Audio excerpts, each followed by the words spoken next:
이르마를 한쪽 구석으로 데려가서 아직도 아프다면 그건 다 당신 탓이에요 라고 말해요. 내가 얼마나 아픈지 아세요? 라고 이르마가 말하네요. 가만히 바라보니 얼굴이 부어 있어요. 혹시 신체의 병이 아니었을까요? 그걸 내가 마음의 병이라고 착각한 거 아닐까요? 이르마의 목을 들여다봤어요. 뭔가가 보여요. 급한 마음에 의사 M을 불렀어요. 이상하게 M이 잘 걷지 못해요. 오토아 레오폴트라는 의사가 이르마를 진찰해요. 이르마가 옷을 입고 있는데도 나는 그녀의 문제를 알 수 있어요. M이 이르마는 감염된 것이라고 말하네요. 어떻게 된 일인지 분명해져요. 오토가 얼마 전에 트리메틸라민 성분의 약제를 주사했어요. 주사기가 청결하지 않았던 것임에 틀림없어요. 자, 이 꿈을 적었어요. 그 다음에 프로이트는 이것과 관련된 이야기들을 하나하나 풀어갑니다. 프로이트가 제일 마음 아프게 생각하는 부분, 제일 겁내고 있는 부분, 그리고 늘 프로이트의 마음속에 남아있는 부분들이 있습니다. 1884년 코카인의 효용이라는 논문을 쓰고 주위에 코카인을 권했는데 같은 실험실에 있던 플라이슐이라는 선배가 코카인 과용으로 목숨을 잃게 됩니다. 또 플리스라는 아주 이상한 친구가 있었습니다. 베를린의 이비인후과 의사인데 플리스는 갑개골, 코 속 갑개골을 절제하면 여성의 히스테리가 낫는다고 생각했어요. 프로이트가 이르마를 플리스에게 보내고 플리스가 이르마의 코를 수술했습니다. 자, 문제는 뭐냐 하면 의료사고를 일으킨 거예요. 거즈를 남기고 봉합을 했어요. 시간이 지나서 이르마가 계속 아프다고 말했지만 프로이트는 마음의 병이라고 우겼어요. 어느 날 분석실에 이르마가 들어왔을 때 썩은 냄새가 진동을 하는 거예요. 바라보니 뭔가가 나와 있어요. 그래서 다시 이르마의 코를 수술하고 거즈를 긁어내게 됩니다. 그런데 이 수술 후에 프로이트는 플리스에게 편지를 써요. 아무도 당신을 탓하지 않아요. 그리고 나서 조금 전 그 꿈을 꿉니다.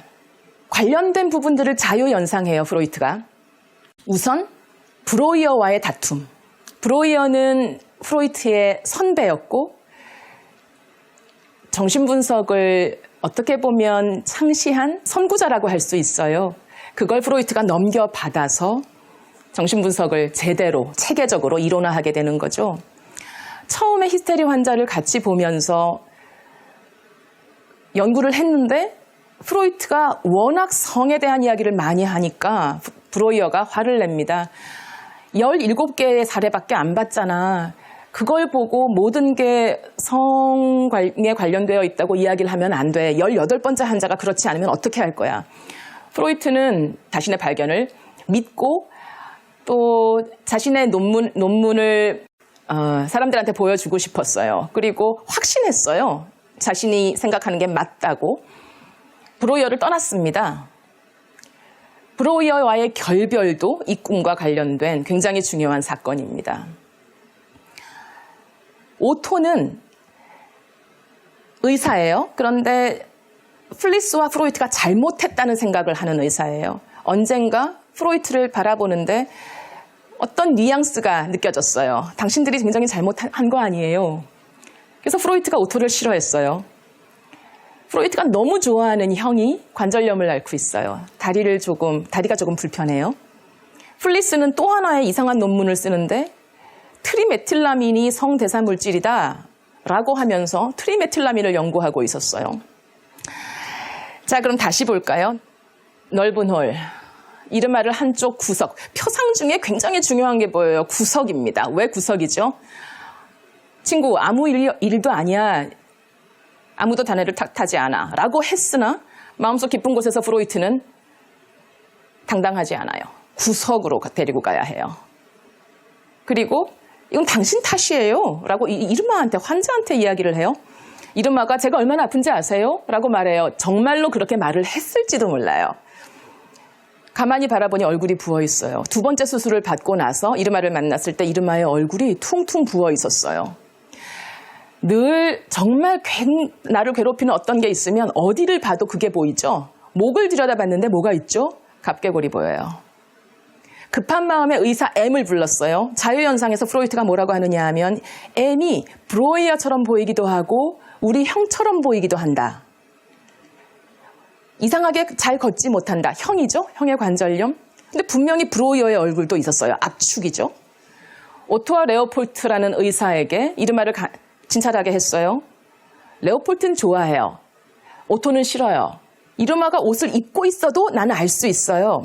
프로이트는 항상 이렇게 생각해요. 명의들은 보통 환자가 옷을 입고 있어도 그 문제가 뭔지 알 수 있어요. 그러니까 명의가 되고 싶었다는 거죠. 그런데 그 말은 큰 실수를 저질렀다는 거죠. 그 반대라는 거죠. 자, 이제 오토가 얼마 전 트리메틸라민 성분의 약제를 주사했다. 플리스가 나왔죠? 주사기가 성결하지 않았다. 오토가 범인이네요. 프로이트는 자유현상에서 이렇게 말합니다. 그런데 트리메틸라민의 분자식이 보였어요. 질소가 있고 CH3가 3개 있는 게 트리메틸라민의 구조인데 그러면 3이 2번 겹치잖아요. 3, 3. 이 3, 3이 뭘까? 그리고 꿈을 계속 분석하기 시작합니다. 나는 레오폴드는 좋아요. 오토는 싫어요. M은 브로이어도 있었죠? 브로이어 싫어요. 플리스, 트리메틸라민. 플리스 좋아요. 그리고 이르마가 창가에 서 있는 걸 봐요. 창가에 서 있는 걸 봤던 그 장면을 기억하면서 그 장면은 내가 이르마의 친구를 만났던 장면과 같아요. 이르마의 친구는 브로이어에게 치료를 받고 있는 사람이었는데 프로이트가 그 사람을 굉장히 좋아했어요. 그래서 자기가 구원자처럼 이르마 친구의 병을 낫게 해주는 공상을 하곤 했어요. 그걸 꿈에 해서 써요. 자기 이야기를 그렇게 써요. 용기죠. 그렇게 잘 못할 텐데요. 자기도 그렇게 말해요. 더 써야 되는데 여기까지밖에 못 쓰겠다. 꿈 분석은 쉽지 않습니다. 방법이 어려워서 그런 게 아니라 모든 이야기를 풀어내는 게 어려워서 그래요. 근데 그걸 하면 증상의 길, 내가 왜 이런 증상을 나타내는지, 내가 왜 그런 실수를 했는지, 내가 왜 지금 행복하지 않은지, 내가 왜 지금 화가 나는지 알 수 있는 거죠. 그리고 대안을 마련할 수 있게 돼요.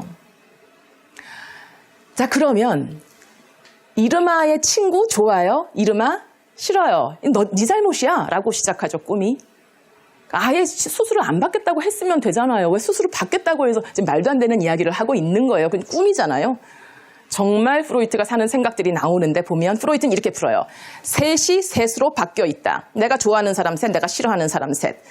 자, 그런데 꿈을 잘못 분석한 것 같아요. 융으로 볼까요? 꿈의 목적이 무엇일까요? 꿈이 무슨 이야기를 하고 있을까요? 가만히 한번 보세요. 급할 때 프로이트가 누구한테 뛰어가죠? 브로이어한테 뛰어갑니다. 지금 무슨 상황인데요? 플리스가 문제를 일으킨 상황이에요. 브로이어는 성이론을 포기해야 돼. 일단 보류해야 돼. 17개의 사례밖에 안 봤어. 그리고 꿈은 브로이어를 보여줘요. 자, 그럼 굉장히 확실하죠? 꿈이 말하는 바는 브로이어야. 플리스가 아니야. 333의 구조에서 우리는 내가 필요한 사람 브로이어, 내가 떠나야 하는 사람 플리스 바꿨어야 해요. 융으로 보면 굉장히 명확해요. 그리고 트리메틸라민 주사 때문에 아팠던 거예요. 트리메틸라민 주사가 마지막에 나오죠. 여러분, 만약 프로이트가 자신의 꿈을 제대로 해석해서 플리스를 떠나고 브로이어를 선택했다면, 브로이어의 조언을 들었다면 나중에 융이 그를 떠나지도 않았을 거예요. 전혀 다른 종류의 치유 이론을 만들었을지도 모릅니다. 그런데 프로이트는 하나의 답을 가지고 분석을 시작해요. 그 답이 뭐죠? 플리스예요. 플리스가 없으면 나 죽어요. 아무도 지지하지 않는데 플리스만 날 지지해줘요. 그럼 플리스는 내가 잡아야 해요. 내가 플리스가 없으면 살 수가 없어요. 답이 있으면 꿈 분석은 안 돼요.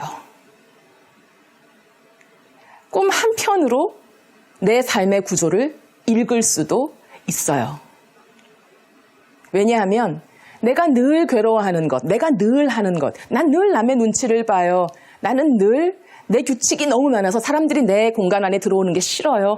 내 구조예요. 그 구조도 꿈에 나타나요. 꿈에 조금 이상한 행동하고 있는 사람 나왔어요. 누구죠? 누굴까요? 나예요. 내가 늘 하는 이상한 행동, 내 캐릭터들도 해요. 왜냐하면 내 꿈이니까. 그리고 나에 대한 이야기를 들려주죠. 꿈의 조언은 명확합니다. 꿈이 뭐라고 하지? 생각해보면 조금 이렇게 하면 안 될 것 같아. 균형이 깨졌어. 이건 굉장히 네가 힘들어하고 있어. 보여줘요. 그거 들으시면 돼요. 그리고 제일 중요한 부분은 현실에서 내가 통찰한 부분을 정말로 바꿔보시는 거죠. 그러면 그에 따라 현실이 바뀌면 꿈도 바뀌어요. 주고받는 대화입니다. 내가 듣지 않으면 꿈은 바뀌지 않아요. 계속 같은 꿈이 나옵니다.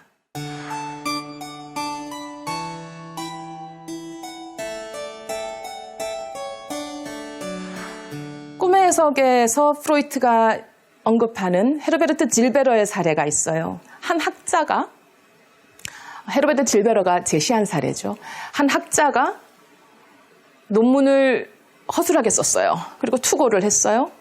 그날 밤 이 학자는 거친 나무 조각에 대패질하는 이미지를 봅니다.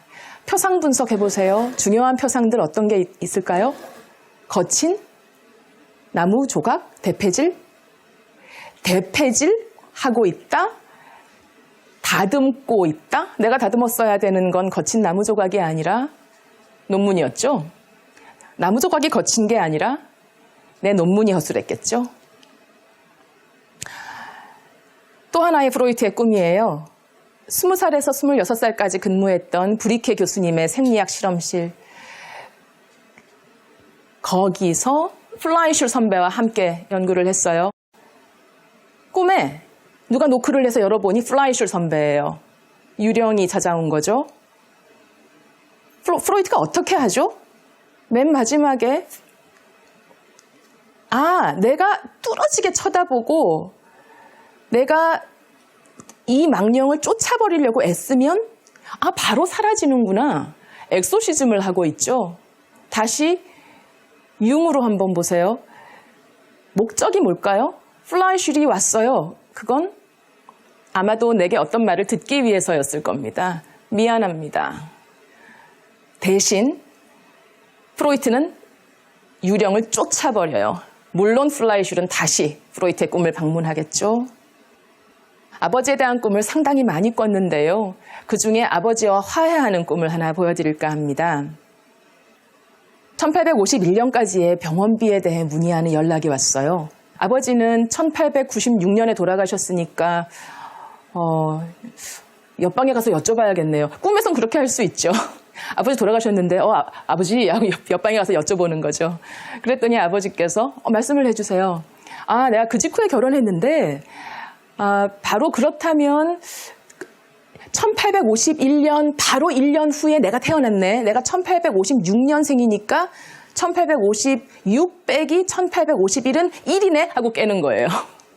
꿈에서 가능해요. 오잖아요. 근데 왜 1851 다음 해가 1856이라고 이야기하죠? 몇 가지의 이야기들이 있어요. 우선 프로이트는 이렇게 분석합니다. 표상이죠? 1851, 1856도. 이 표상들이 왜 아주 이상한 관계로 제시가 됐을까? 내가 어제 이런 일이 있었어요. 환자를 5년 동안 분석을 하고 있는데 차도가 별로 없어요. 한 의사가 지나가다가 5년 동안 그 분석비를 받았단 말이에요. 라고 했어요. 5년 동안 분석비를 받아서 겨우 이 정도. 그래서 5년이 1년으로 바뀌는 거죠. 다시 상처예요. 그리고 이번에 융으로 한번 볼까요? 참 재미있는 부분이 있어요. 아버지와 대화하고 있죠. 사실 저 장면은 프로이트가 한번 경험했던 부분입니다. 결혼을 하고 싶었을 때 프로이트는 옆방에 계신 아버지께 가요. 그리고 통고를 했어요. 결혼할 겁니다. 아버지께서 갑자기 축복을 해주시는 거예요. 내 아들, 사랑하는 내 아들. 근데 프로이트는 아버지가 싫었어요. 그리고 그게 그렇게 중요하지 않았어요. 예, 고맙습니다 하고 나왔어요. 다시 한번 그 장면을 살아보는 거죠. 이번엔 어떻게 해요? 아버지의 결혼 이야기를 듣네요. 그리고 자기가 태어난 이야기를 나누어요. 결혼, 탄생. 융의 시선으로 보면 프로이트가 뭘 하고 있는지 매우 명확하죠. 아버지를 다시 만나고 있는 거예요. 잘 보내드리기 위해서. 목적이 있어요. 아버지를 다시 만나야 하는 목적이 있어요. 그때는 대화를 못했어요. 내가 대화를 나누고 아버지를 잘 보내드리기 위해서예요. 과거가 바뀌게 되죠. 이렇게 되면 아버지와의 관계가 바뀌어요. 과거의 해석, 아버지에 대한 해석, 아버지와의 관계에 대한 해석이 바뀌었어요. 현재가 바뀌어요. 내가 아버지를 기억하는 방식이 바뀌어요. 다시 말하면 과거가 바뀐 거예요. 그렇게 되면 현재도 바뀌겠죠. 물론 미래도 바뀌게 됩니다.